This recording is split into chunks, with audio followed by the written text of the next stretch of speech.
Sailing across the ocean using a stolen boat, a group of teenagers find themselves in a life and death situation, after their boat gets smashed by a series of massive waves in the middle of nowhere.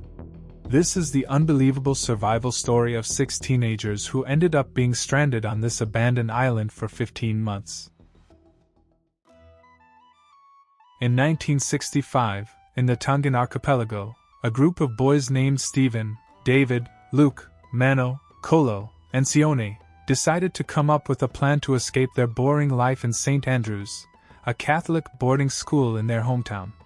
One of the boys came up with the idea of stealing a sailboat from a fisherman they hated and sail across the ocean until they arrive in Fiji, or maybe New Zealand if they're lucky. All of them are excited to the idea of hitting 2 birds in 1 stone, pissing off the person they hated, and escape from their boring life. So the boys started to gather what they needed for their trip. They collected 2 sacks of bananas, a few coconuts, and a small gas cooker. Unluckily, they forgot to bring a compass or a map. To understand the severity of this journey, consider the distance between Tonga Tapu, the largest island in Tonga, and Fiji, a staggering 750 kilometers, or 450 miles. Even if they have a compass or a map, this kind of journey sounds like an impossible idea. But the boys didn't care. So they began their journey on June 1965 and started sailing across the ocean. In the first few hours of sailing their boat, the boys are relaxed as the weather was pretty great. As the night sets in, the boys became tired and eventually fell asleep, not realizing that they made a huge mistake. After a few hours of sleep, a storm descended, making them tumble around the boat. They tried to raise the sail and take control of the boat, but the wind was too strong. The sail ripped almost immediately and flew away in the strong wind. As they worked to keep their boat floating, they heard a loud and scary crack. For a moment, they thought water was coming inside the boat. But the truth was worse. The rudder, which helped steer the boat, had broken. They weren't sinking right away, but now they had no way to steer or move towards the shore. All they could do was save their supplies and wait for any miracle. There was no land in sight, and they had no food or water. They tried to catch some fish, but to no avail. So they used the coconuts they had and cans they found on the boat to catch some rainwater. They carefully shared it, giving each of them 1 sip in the morning and 1 sip in the evening. Until, on the 8th day of being adrift, they saw something miraculous on the horizon. A huge, rocky island rising 1,000 feet above the ocean. Even though this island is still considered uninhabitable today, it was their only rescue. This is the island of Ada. Long ago, their Tongan ancestors lived on Ada. But in the 1860s, some Peruvian pirates tricked them and kidnapped half of the island's people, taking about 130 men and women from a population of only around 350, and sold them to the labor camps in Peru. The island stayed empty for about 100 years until the 6 young boys from Tonga arrived. Around 8 in the morning, the boys saw the island. It was still far away, just a tiny dot. As the day went on, the wind pushed them closer and closer. By around 11 at night, they were finally close to the shore. Mano, the leader of the group, told the boys that he will check the island quickly to make sure it is safe. So he jumped out of the boat and swam quickly to shore. After a few minutes of scoping the island, he called the rest of the boys to come to the island. They are very tired, so they decided to call it a night.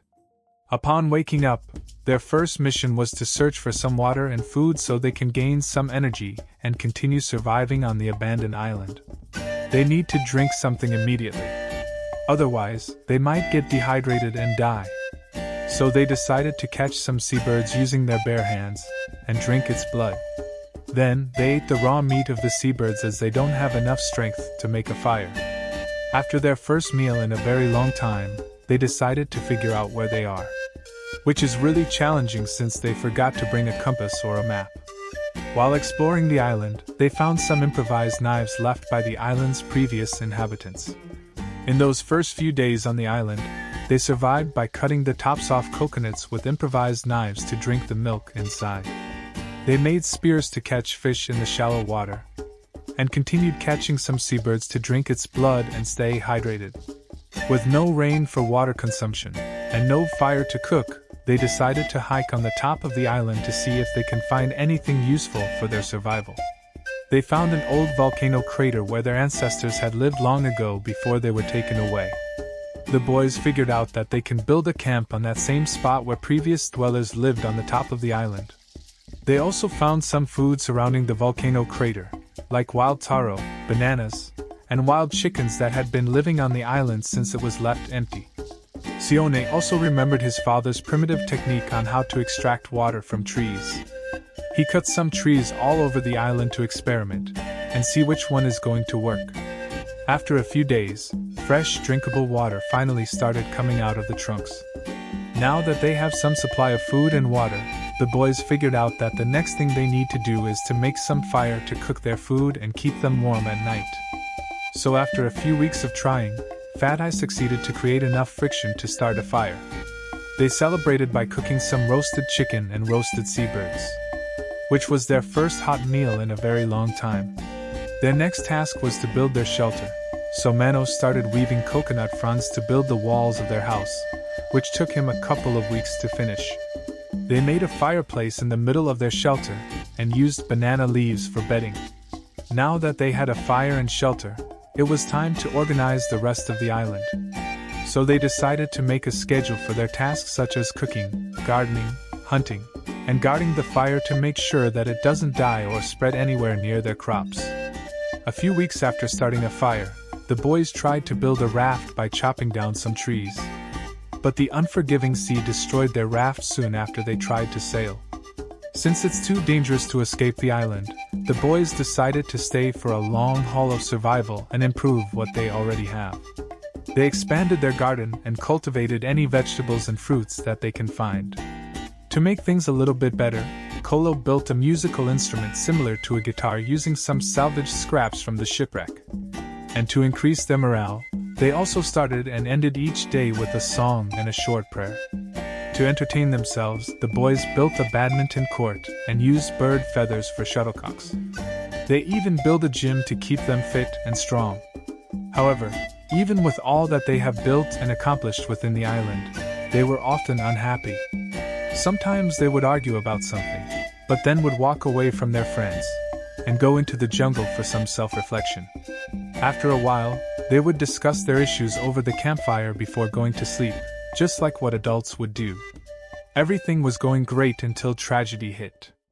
Mano and Steven had gone to the cliffs to catch some seabirds for dinner. They hoped to catch a couple of seabirds each per day.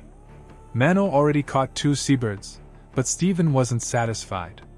So Steven went further down the cliffs to find more nests, but he slipped and fell 40 feet down the rocks, breaking one of his legs. Mano rushed back to the other boys, and they found Steven on a narrow ledge. They managed to carry him back to the top and fix his leg. Steven would spend 4 months on light duties while waiting for his leg to heal completely. He was very lucky he had their support, because an injury like that would be a death sentence for anyone trying to survive alone. Until one day, their prayers finally came true.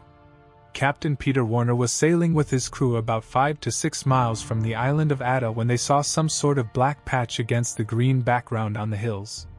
They found it interesting as they believe that the island of Ada has been uninhabited for 80 to 90 years.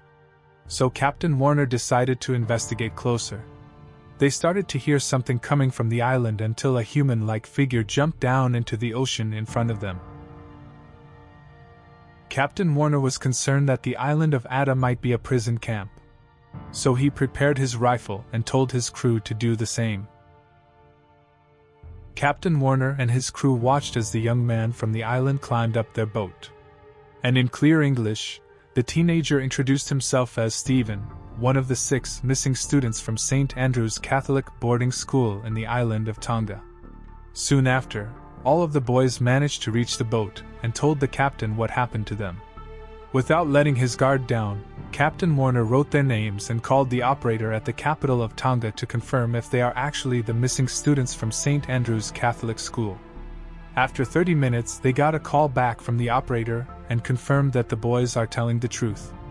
The operator told the captain that the students are already been given up for dead, and funerals has been held.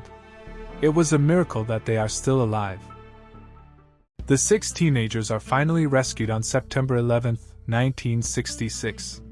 It took them 15 months of survival on the island of Atta since they left their hometown to start their unfortunate journey to Fiji.